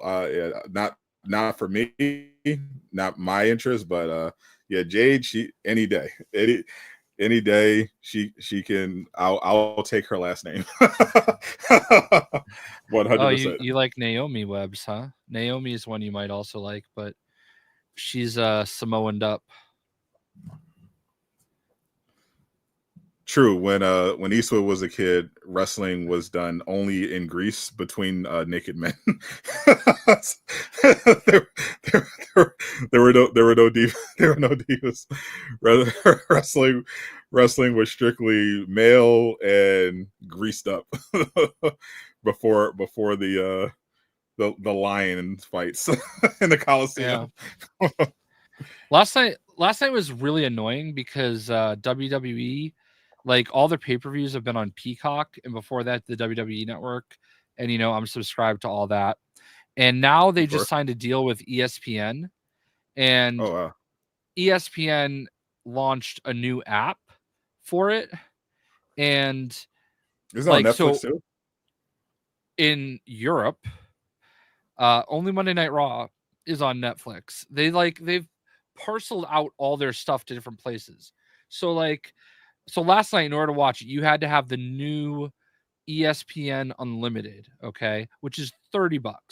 But if you have ESPN on your cable package, you're supposed to have access to it eventually, just not last night. So I could have gone on a VPN and watched it on Netflix, but I wasn't doing that. I sailed the 7 seas. That and honestly valid. Like old school. People were complaining about the NBA doing the same thing. It's like in order to watch your team, it's like 20 different places. Yeah, I understand making your money. Just make all your money from one place and like stop making us have to like go to here, there, and everywhere. Like I have Peacock, I have Disney Plus, I have Hulu, I have ESPN Plus, which is their original subscription service. I have all 4 of those services, and I have Netflix. So 5 services right there that ESPN or that is either Disney related or has WWE programming, and I could not watch the pay-per-view. That's insane. Makes no sense. Yeah. Now, in a couple months, apparently, I'll be able to somehow log in with my Fios account, but that didn't help me last night. And it sucks because it was I ended up being able to watch the match, but it was CM Punk and his wife AJ against Seth Rollins and his wife Becky Lynch. I don't know why I couldn't think of her name. Yeah, I definitely wouldn't do all that. I like even though I have Netflix, I was like, oh yeah, I'll definitely tap into Raw. I didn't watch it any Raws. I still didn't. But here's the thing, like TNA does it too. Like they'll just like basically tweet half the pay-per-view right on Twitter. You know? So I can see them. Granted, it's not immediate and it's in shorter clips, but like you can basically see everything right there. Yep, I just thought it was cool because CM Punk's wife was also a wrestler, but she's been retired for 10 years now. And she's done other stuff. And he came back and it was a cool, the way they've done everything has been really cool because Seth Rollins and CM Punk have been like immediate, like it's like Hogan Macho Man type heat between them. And they've been like on this like generational run together. And now it's kind of including their wives, and it's pretty fun to watch. Like it's the entertainment side of wrestling that makes me kind of enjoy it, you know? And it's honestly really cool to watch CM Punk. Like he's been like all about it. Like last night he wore a jacket that said AJ's husband, you know? And like he's like, it's cool because like he's never been able to, you know, watch her as her husband, you know, and be like a proud husband, supportive husband, because she's been retired the whole time they've been married, and he was gone. So she had a pretty bad injury. But a lot of people don't realize that she was one of the most influential female wrestlers of all time. She only had like a 3 or 4 year run, but she like changed the industry. She made it so that the women in WWE were no longer divas. It was a women's championship, no longer a divas title. Like, and like that, and a lot of the younger wrestlers coming up are like so excited that she's there, you know? I'm still surprised Big Brother is a thing. Like, I'm not tapped in at all with reality TV. I watched the shit out of it, man. This season has been kind of lame though, because like they're all millennials basically, and they all cry about everything. And like they had one of the like they just like there's this one guy Vince who's they're down to the final 5, and if you watch Big Brother, Keanu should absolutely win, and if he doesn't, Morgan should. But there's this guy Vince who has like, he's been the head of household 3 times, and all 3 times he's had one of his people get evicted. So yeah. Did Cena go heel? Yes, it was a absolute massive mistake, and he's already back to being a face. Last night he got demolished by Brock Lesnar. So as all things should be, Cena is a face. That's all. I think it's actually crazier that Eastwood watches Big Brother. I did not have him pegged for that. But yeah, I thought he'd be watching like World War II documentaries in the spare time. Yeah, what's crazy is one of the people that's on Big Brother, her name is Morgan, and she's a professional gamer. And I looked her up, and I never heard of her before. And she's actually pretty connected. I don't remember which team she played for, but I know she was like Razer sponsored, so she was pretty big. Did she play Marvel's Avengers? I don't think so, but we should look into it. Oh, so she can't be that big. She has like 30,000 subscribers or so. Oh man, I am Why'd you fight it? Watch a documentary about where you fought in. Actually, good point. Yeah, it's kind of like, some people don't like watching basketball players don't like watching their own highlights, or some actors don't like watching their own movies. Yeah, that makes sense. She's 33. I'm trying to find her channel. She's a Twitch partner known for competitive games like GTA and Apex Legends. GTA is a competitive game. Well, Apex Legends, I think, is. I wish it had her Twitch. I should just Google that instead of Big Brother. Morgan. Probably be more helpful. Yeah. Bad Bunny concert. Bad Bunny. I've not watched much Bad Bunny at all, but I understand he's also big into the professional wrestling. Bad Bunny, yeah. I saw a couple clips of him. Yeah, seems actually really good at it. But I can't remember. I can't think of a single song he's done. Who, Bad Bunny? Yeah, I honestly only know of him because of WWE, but he was in that Bullet Train movie. Yeah. Oh, that's her. This is her.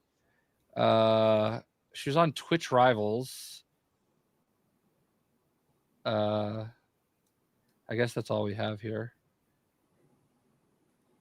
But uses OBS confirmed. Most do. It's the best. Jay's got a new crush. No, she's doesn't do anything for me. But I'm trying to figure out like what team she was on. Lulu Lovey, who's this? Oh, she was on a team with this person. I know Lulu. I watch her content. She's really funny. She actually has bigger crash outs than you do. Oh wow. Well, all right. So I'm basically just saying that she's a legit gamer person. Yeah. Shout out to Lulu. Her Marvel Rivals crash out videos are hilarious. That's crazy. She's a support main. Obviously she's much better than you are, but she deals with terrible lobbies as well, and she goes insane. It's so fucking funny. Yeah. Well, anyway, we got very sidetracked into pop culture there, huh? Has she cried on screen? I didn't cry. I think I was watching. So Eastwood actually hit me up and reminded me about your Borderlands stream, because apparently it's like must watch, like classic J. I definitely crashed out, and then I turned my camera off because I was like very annoyed. I didn't cry. I was like, I put my head down. Jay. I don't know, Jay. I watched the VOD. I was watching the VOD, and I didn't cry. In around the section where you turn the camera off, it kind of sounded like you were crying. I was not crying. I kind of heard the tears. I was panicking in my head trying to figure out like what I was gonna do. Like I was like, I don't know how I'm gonna get through this because clearly my gear. I was not crying. Trust me. That's definitely not. I turned the camera off because I was just really fucking annoyed and I didn't want like I was trying to get through it and I just didn't want to be like seen in that moment. Like I think I put myself out there a lot. I've earned the right to turn my fucking camera off. Like For sure. Yeah, for sure. You've done a lot. You've been, YouTubing for 40 years. If you want to turn off your camera, have a good cry. my That's my you, prop you, my you problem earned it. was like I knew I could beat it. I knew I could beat it. I just like kept getting knocked off the map. And like one point Uh, I was literally if I needed 3 seconds to get my ultimate back, all right? My cannons. And if I could have just gotten to that point, I would have absolutely beat the boss. And then out of nowhere I get knocked off the fucking map and there's nothing I can do. yeah. Like Yeah. I was watching captivated, and then when Willie comes in and just one shots and immediately leaves, I was yes, cracking up. that was honestly you can't even make that up. Like that knife is so cracked. And I wish the camera was on at that point because you should have seen my face. It wasn't like happy, it wasn't like mad, it was confused because like I was like, wait, Actually, what happened? you turn your camera on right after that too, and I was Oh, and your face looked similarly stupid. Yeah, I was like, yeah, I was like, wait, what the fuck? I was genuinely confused because like I'm sure I just needed somebody to stay alive so that if one of us died, we didn't have to reset. Like that's all I really wanted. Like because I just like when you go into second wind, sometimes it's like there's no ads. There's nothing yeah, I can shoot to come back. So it's like, and there's no cover. Like so it's just run in a circle and hope not to take damage. Like that's literally the only thing you can do against that particular boss. except for And except in Willie's case, he just throws it, his knife and wins the fight. apparently, yeah. I will say I was I probably would have forgot to watch that Moxie video if you didn't send it to me because I saw him tweet it. I was like, "Oh, I'll watch that later." And a lot of times when that happens, I don't watch it later. Yep. So when I came back to my desk, I popped up the video and like, you know what? I'm just gonna blindly set it up exactly like he did. And I went out and tested it, and it was really it's I don't have it 100% because I don't have the right guns in the right like stuff perks with the guns, but it made such a massive difference. It's like night and day. Like I'm feeling a little bit better now, and So skill issue. Yeah. yes, and Yeah. shout out to Ski because Ski uh wild. Okay, Ski was like literally a level 4 and I was struggling on another boss. Like, could somebody please that's watching just jump in with me just to stay alive? And I didn't realize he was only a level 4. He's like, yeah, I'll jump in. I'm like, all right, great. So he jumps in and he's got like no gear. Okay, he's got like nothing. He's just started the game basically. And he took me through like the last 4 hours of the game, which I also wasn't intending on streaming that long, and I kind of regretted it.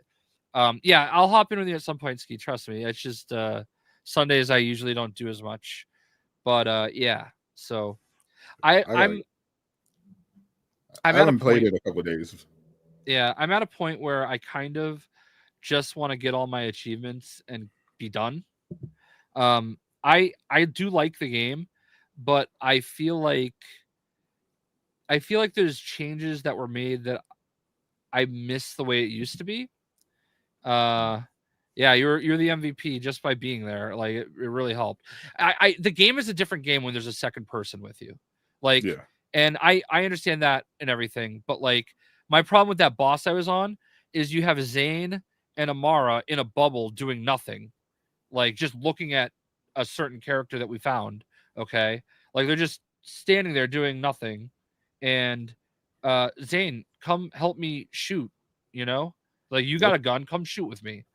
So like there's the few problems that I have with the game right now are number one, like it's forcing me to replay missions to get the ultimate Vault Hunter thing, and they're long missions, and I don't really want to do them again, but I have to. Yeah. So, and I got to a point where I was about 70% through one of the missions, and I got to a point where you meet up with Zane, and the door is open. I can see everything happening, but there's an invisible wall there, as if I needed to press a button to open the door, and it wasn't there. So I couldn't get through it. All right. And so I'm like, all right, whatever. I'll reset. I'll start at this checkpoint. We'll continue. And it reset the whole mission because you accept it from this character, and this character sends you into another thing. Yeah. Don't think you'll play post. I will. Listen, Borderlands is one of my favorite games of all time. Like, it still is. And there's a few things that are different that bother me. Like, this is actually one of the few games that I've never had a difficulty issue. Like, I've always played this game on the higher difficulties because you have to in some cases. And like, I don't know, some of what I was playing last night and today was just not fun. And like, I was playing with my friend Madman. We were just dying constantly, like just trying to get to a safe house, like just capture a safe house. And because we've both beaten the game, it's forcing us into these mobs that are just all badasses. And that's what they're called. I'm not saying they're badass. Like, that's what they're like. Literally, they're a badass ranked enemy. I remember. And I couldn't, like, you're a whole mob of badasses that are taking like half your ammo to take down one of them, and they're all focusing on you. It's like all of them have an autofocus on player, like that's part of their coding, and they're all like they're swarming you, so you're in the middle, and like there's no way to get around it. They throw turrets at you, so it like even if you're behind cover, they throw a turret at you, and now you're not behind cover anymore. And like it's just like there's flying ones that you can't even see, and it's just like overwhelming. And to me, that's not fun. Like, that's not why I play Borderlands. Like, there should be ways around that. And like, I'm just needing to do all the side missions, and like I've got most of the collectibles. But yeah, turrets rain tears. Yeah, I was not crying, Eastwood. I agree with Eastwood on this one. I'm voting cry. I vote tears. Yeah, I was definitely there were no tears. I was definitely frustrated. Probably one of the more frustrating moments I've ever had on stream. Frustration tears. No. Tears of frustration. And I'm at a point where it needs to stop. It's like not funny to me. Yeah. I'm 100%. You made your joke. I'm definitely looking forward to Legends mode. Oh my god, that's gonna be so. Imagine if Jin is one of the legends this time. Oh, that would actually be pretty sick. That'd be insane. I feel like that would be perfect too. Like that would be a way to incorporate Jin Sakai while staying to their vision, because Legends mode is like literally just a separate game. It's just expanding on the lore, but you're getting new characters, new story. It's like more mystical. Like that would be insane. Yeah, that would absolutely be awesome. And I think like, and this is why people shouldn't freak out like just instantly, because like, what if that's like this nice little secret they've been holding on to? It's like, that's one of the problems I have with like gamers and a lot of people in general right now, is that like everybody wants everything now. Like, now, tell me now, like leak culture and everything. And it's like, you know what, man? Like, don't you want to feel that's why I don't want to, like, it's not a big deal for me to say the character's name that you find. It's like a very, very extremely probably top 3 popular Borderlands character. But like, and I think everybody kind of expects it too. Like, you have to know that's who we're going after. But like, I want you to experience that. You know what I mean? Like, I very, very fortunately was not spoiled on the end game of Borderlands. That's really surprising to me. But Same. you know, Oh yeah, no, you have a point there. Yeah, there's definitely, especially in social media area, uh, just kind of culture where people have literally just no patience at all. Like we saw this with Insomniac when they had a nice little surprise in the form of they were going to have a nice little rollout for the Sam Raimi Spider-Man suit. But because it wasn't in the game on day one, a bunch of those crybabies threw a tantrum and were yelling on Twitter every day and sending death threats to the office over this damn suit. And it's like, bro, you literally couldn't wait like a couple of months. yeah, it's just unfortunate, you know, like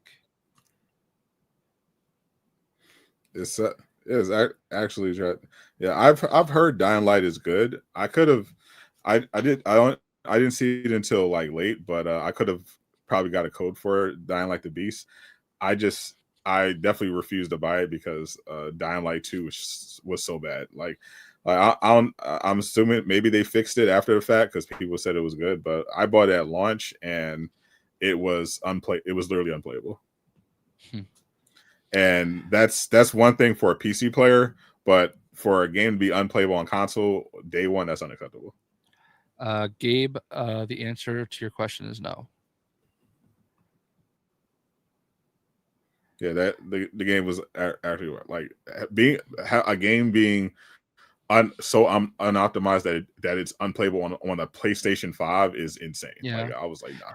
After that, I'm never buying any of their games day one or at all. And to the question that Gabe said that I won't read, just in case there are people that haven't gotten that far yet. I'll say one of my biggest issues with Borderlands is I felt like in the other games they did a better job of making the Vault Hunter like all of them were involved in the story part. Like in my story, it's like Rafa is the only Vault Hunter. You know, it's like the other three don't exist unless they happen to be there. But even then, I don't think you see them in the cutscenes or anything. And I did not. I like the story. I understand the story, but I didn't feel as attached to the story as I did the first two, and to a lesser extent, maybe even the third. Um, you know, I just don't feel like that part of the story associated them very well.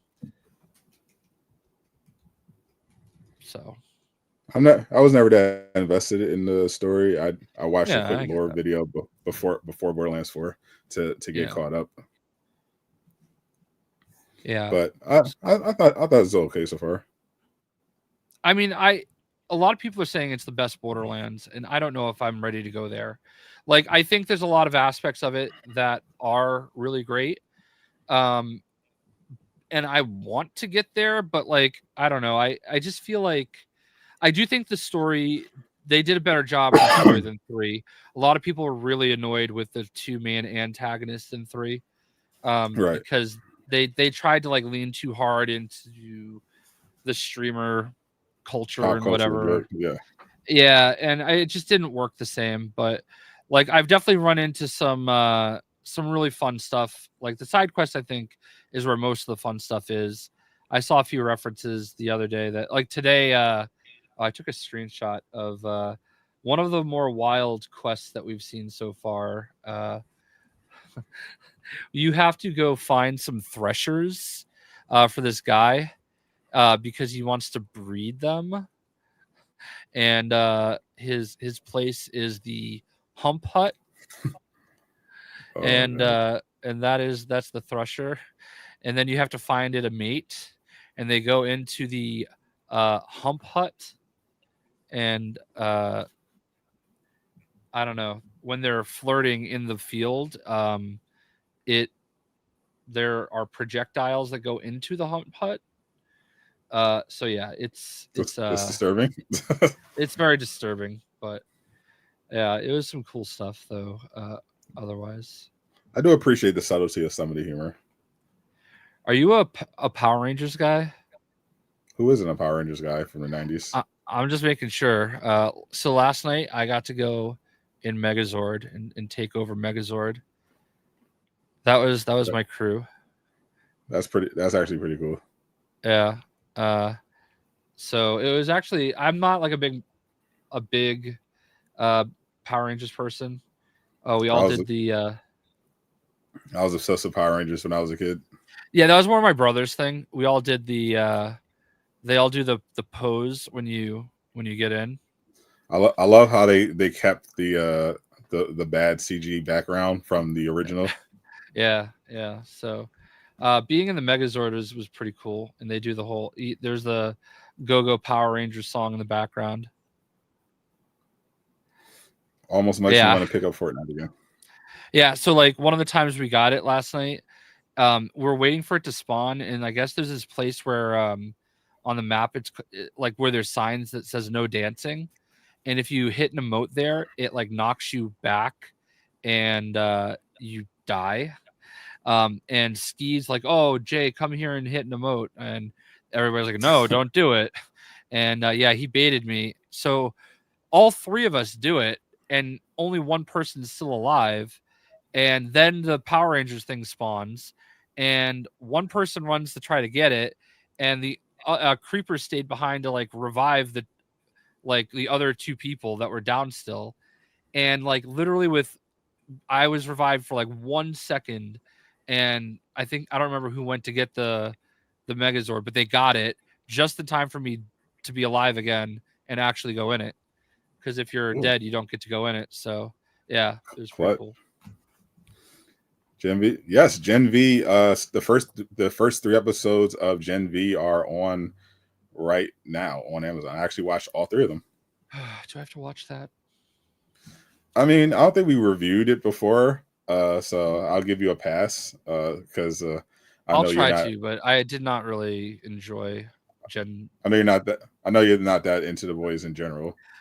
Well, it's okay. I just don't think it's as great as everybody else does, but I understand why people like it. I just think they like it for some sophomoric reasons, the gore and the blood and the potty humor and whatever. But I don't know, it's fine. Yeah, it's fine. I enjoy. I do enjoy Gen V. Yeah, I think one of the people I actually like died in real life. Yeah, Chance. Yeah, they actually did a pretty I think respectful kind of tribute to him in the first 3 episodes. They had his character like die heroically in the show to incorporate it, because at the end of the season 1, the main crew gets like taken away and put in a facility. Right. But then he died in real life in a motorcycle accident. So they wrote him a good death within the show. Yeah, it was tragic. He was a really talented actor. Yeah, I liked him in Sabrina on Netflix. Those stuff. But yeah, you'll have to watch Gen V. I do expect you to watch Marvel Zombies. Oh, okay. Is that out? It comes out this week. Oh, okay. I'll try to watch that then too. Yeah. Oh, I saw it was at the Patriots game today, walking crutchless, like with regular shoes, and his son, Jason Tatum. Yep. I'm not like putting any stock in him like being ready any sooner. I mean, of course not. I'm sure there's a lot of healing that has to be done, but pretty encouraging to see him out there just walking normal without a limp. Yeah. Speaking of NBA, have you been keeping up with this insane stuff with the Clippers and Kawhi Leonard? Yes, I have been. I'm actually shocked more people, like more owners, haven't done stuff like that. They absolutely have. That's what's funny about the whole thing. Yeah, I think the part that gets him cooked is the fact that it was like I don't know what they call it, but like a no-show. Like he didn't have to do anything. It was like a sponsorship where he did nothing. Yeah. And I feel like if you're going to do something like that, you have to at least like, I don't know, show up at a card show wearing a hat. They said he did something, but I think it's more so the fact that they were in a situation. Not only was it set up so that every time they it was time to pay Kawhi, pretty much they got a mysterious round of funding from from Ballmer's people, but like during, I think he's the vice president, I think, of the Clippers. He's like he works under Ballmer, right under Ballmer. He donated, put in millions of dollars, the specifically the amount they needed to cover Kawhi's fees, while the company was already going through the scandal and the bankruptcy. So like, why would you invest millions of dollars into a company while it's going through bankruptcy and fraud allegations? Like, it looks so unbelievable. Yeah. Like, it's no doubt they did this shit. But I was watching a video. I think it might have been Low. But someone brought up like how suspicious Mark Cuban is being. Yeah. And they said they think it's because he definitely did that shit. And and someone made a video breaking down how no one thought about it at the time, but given what we know about the Kawhi Leonard situation, how incredibly suspicious it was that Dirk Nowitzki kept turning down literally tens of millions. I think in total he gave up nearly $200 million to stay with the across his career to stay with the Mavericks. There was one particularly egregious situation where he was offered a $92 million contract in free agency, and he turned it down to stay with the Mavericks on a 3-year, $25 million deal.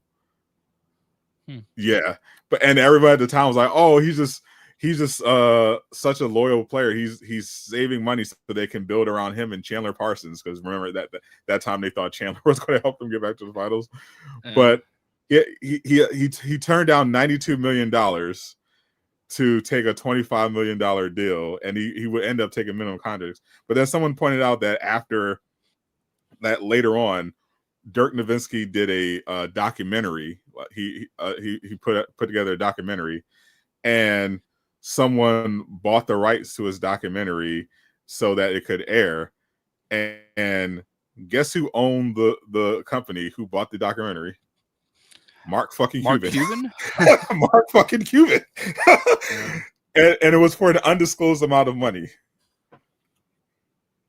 Gotcha. And but no one questioned it at the time. It was just like, people were just like, I remember the narrative at the time. People were like, "Oh wow, Dirk, he just loves the team. Like, he just loves Texas. He's just taking less money because he just wants to stay in that." No, he was fucking paying them under the table. Like, obviously. Yeah.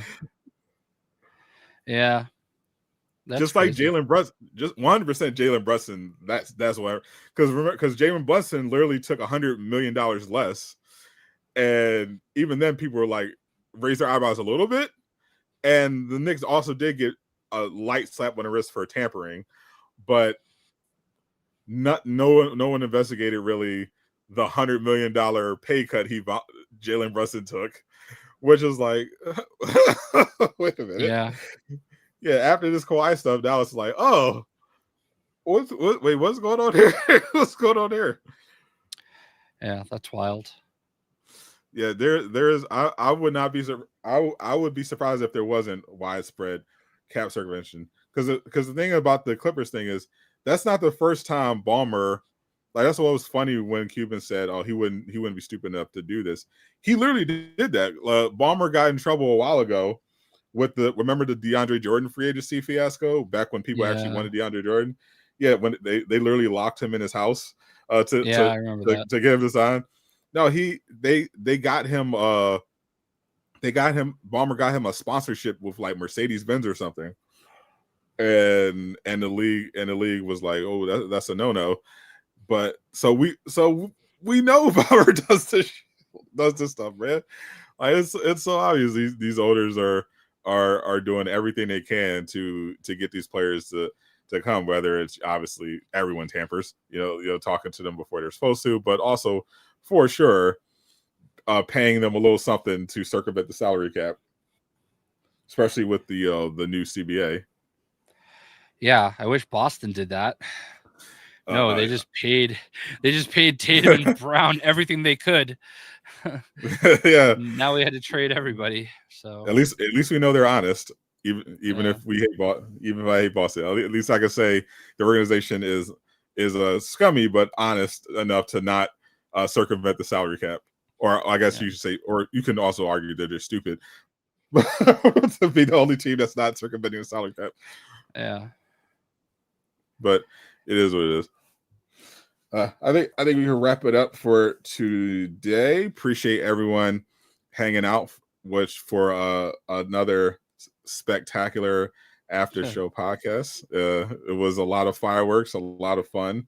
We enjoyed it, and next week should be packed. We got some new Marvel stuff dropping. They got the from the roadmap. I believe there's the new accessories like Quicksilver and all that's coming. The new Hela costume that's coming that shows off all the cleavage, and the new map, the new Kunlun map is finally dropping as well. And of course, it's the Tokyo Game Show week. Bunch of game showcases happening during Tokyo Game Show. Sony, Xbox, Capcom, and of course State of Play. That's what everyone's saying. State of Play's the last one last year happened the 24th, so we could probably see Sony make the announcement Monday or Tuesday. I would guess if they're doing it again, where they just have a State of Play as a lead into the Tokyo Game Show. So we'll do a recap. And of course I'll be streaming all the stuff, so make sure you tap into the channel. I'll be the first I think showcase for the Tokyo Game Show is Capcom's. That's the 24th at 10 a.m. Eastern, I believe. So I'll be live co-streaming that one. They're going to be showing off a bunch of stuff: Pragmata, Onimusha, Monster Hunter, probably Resident Evil Requiem as well. State of Players are always in like the evening ish area, like 5 p.m., 6 p.m.